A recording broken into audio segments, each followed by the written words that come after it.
നോമ്പ് എടുക്കുന്ന എല്ലാവരും നേരിടുന്ന ഒരു പ്രധാന പ്രശ്നമാണ് ഡീഹൈഡ്രേഷൻ, പ്രത്യേകിച്ച് ഈ ചൂടുള്ള കാലാവസ്ഥയിൽ.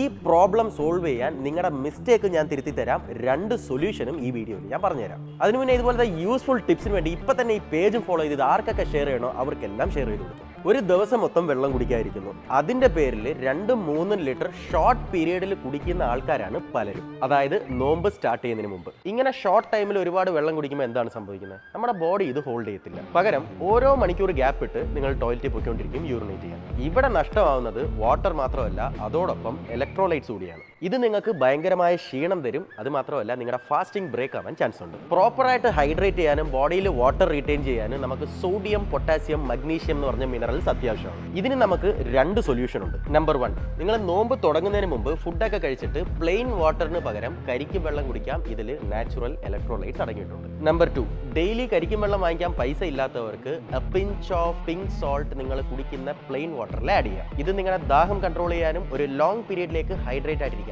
സഹായിക്കും. നോമ്പ് മുറിക്കുമ്പോൾ അല്ലെങ്കിൽ നോമ്പ് തുറക്കുമ്പോൾ ഇതേ മെത്തേഡ് തന്നെ ഫോളോ ചെയ്തോ ഹൈഡ്രേഷന് വേണ്ടി. സോ ഈ വീഡിയോ ആർക്കൊക്കെ ഷെയർ ചെയ്യണമെന്ന് ഇപ്പം നിങ്ങൾക്ക് അറിയായിരിക്കും. അവർക്ക് ഉടനെ തന്നെ ഷെയർ ചെയ്ത് വെച്ചോ. എന്നെ ഫോളോ ചെയ്യാനും പറയണേ.